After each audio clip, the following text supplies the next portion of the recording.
Hi, thank you for joining our lesson. I'm Jado. I'm the creator of the Makeup Academy and the founder of JadoArly.com. In the next 10 minutes, we're going to break down the anatomy of a smoky eye and how it differs on different eye shapes. I'm going to share with you my personal method to break down the architecture. It's nothing like what you already know. None of that almond descending, shallow or deep set confusion. Don't worry, I promise it'll be worth your time. You're probably wondering, why am I qualified to teach on this topic? Well, besides my 2 decades of experience in training and coaching makeup artists, I always felt the conventional eye shape standard is kind of confusing. Let me go back in time to explain our obsession as makeup artists with the concept of correction makeup. What you're looking at here is developed in the 1930s. By Max Factor himself. The beauty micrometer or calibrator is a device that can easily be mistaken for a torture instrument. It is supposed to identify the areas of the face that can be reduced or enhanced with makeup. What about this microblading stencil, another device to perfect symmetry? So developing a standard for eye shapes is only natural. But the reason why I find it confusing, especially for new makeup artists, is because you will find a person's eye will match up with at least 2 of those shapes. For example, according to the conventional standard, my eyes can be described as descending and deep set crease. I bet some of you are at the exact spot, confused about how a smoky eye differs on different eye shapes. Let's quickly break down the anatomy of a smoky eye. We know that correct placement of light, medium, and dark tones is essential to create a successful smoky eye. And for you to do that, you must first identify the architecture and understand the shape. And as you know, light tones could be frosty and reflective in texture. The opposite for dark tones, they must remain matte. Anytime you want to create definition, depth, and change the eye shape one way or another, you have to make sure your deep tones are matte. You have to make sure your deep tones are matte. Even your medium tones could be matte. As for your application technique, you want to use fluffy happy brushes to create a diffused, seamless, blended look. So for my method to break down the architecture, there are 3 secrets to take into account. Secret number 1, defining the 3 keys, or in other words, defining the 3 variables that constitute a shape. How do you do that? Well, you want to look at the eye opening, specifically the inner corner and the outer corner of the eye opening, and compare that to the floor. Is it parallel to the floor or is there an angle? The second key or variable you want to identify is the socket line, and the third variable is the brow line. Secret number 2 is determining the lid grid, and that's basically determining the visible eyelid space or the visible eyelid available for us to work with. As you can see, this is how much eyelid we have to work with. Secret number 3 is eyescaping, and that's basically exploring all the possibilities and limitations we have. And what you want to do here is basically take a step back and look at all the variables. You look at the starting points and the ending points of your keys. Take into consideration how much eyelid you have and how much space you've got in between. Here is where you get creative and begin to imagine all the possibilities. So for example, I'm gravitating towards creating a bit of depth and putting a medium tone, maybe even slightly darker tones, just in the inner corner below the brows.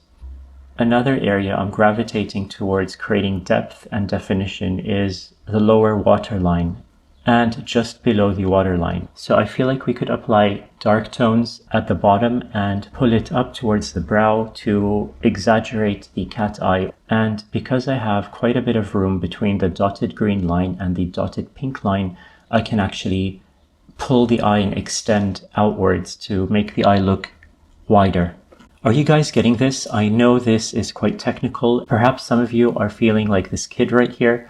And I understand, because this is quite technical. I only have your attention, guys, for so long, and I want to cover as much as I can and go deep. Are you curious and interested in becoming a makeup artist? How would you like to kickstart your career in makeup artistry in 10 hours? How would you like to access our library of lessons just like this one and deeper? I've put together everything for you to continue your learning on our website. go to www.jadoarly.com and make sure you take a screenshot. Looking at the first eye, you could see how the keys or variables are quite balanced, and there's quite a bit of eyelid to work with.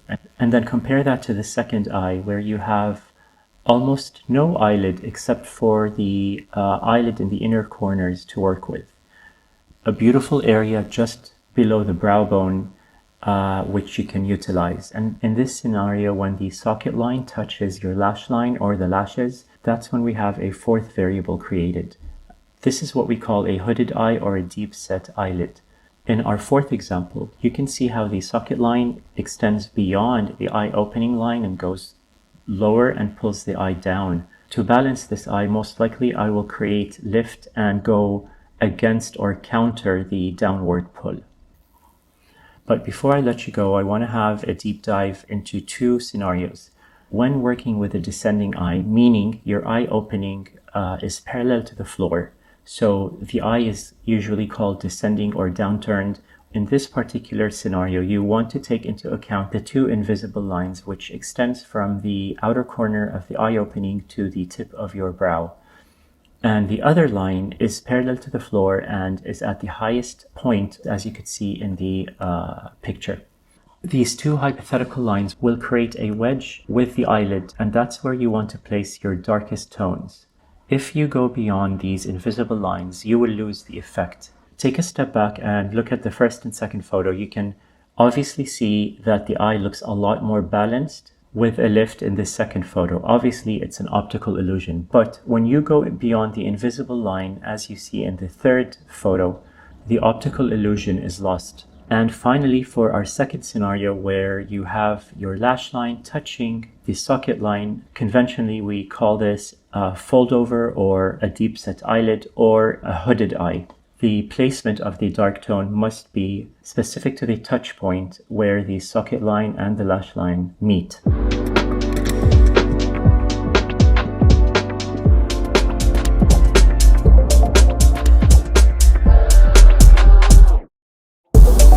Follow me on TikTok to see me breaking down the architecture of assessing new eye shapes every week.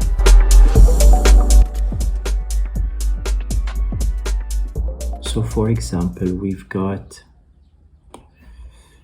really nice space here, as you can see. There's a natural lift, so maybe we can extend that. We have enough space to extend all the way to the brow endpoint. There's also a nice wedge down here.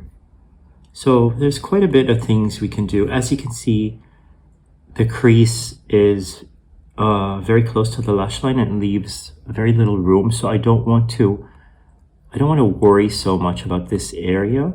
Like for example, I would never do an eyeliner and an eyeshadow. There's not enough room for all of that. It'll be one or the other. Your eyeliner could be your eyeshadow. You could smudge it off as well. I'll show you a couple of variations. So let's see what we can do. Okay, here we go. Turn this off. I'm gonna turn off this layer as well. Oops, I need these colors. So, no problem. I'm gonna start with the darkest. And going to airbrushing. There we go. Turn that off. Okay. So as you can see, softer. Whoops.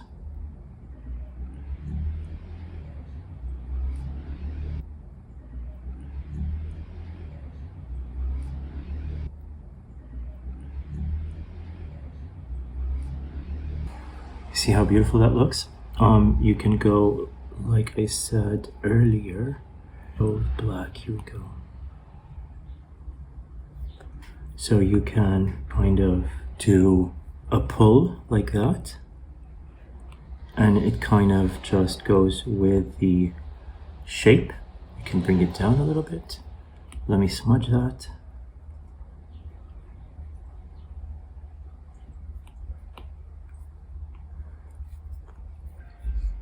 You can bring that in.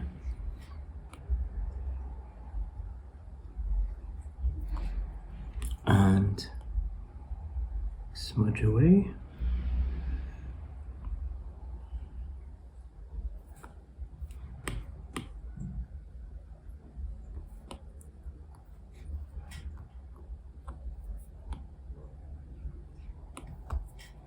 See that?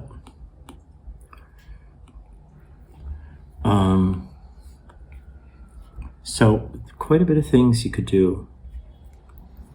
Go smaller, and you can define that, or you can go in the waterline and define that as a pencil. Oops, I'm just going to do one go. There we go. So that could be your eye pencil.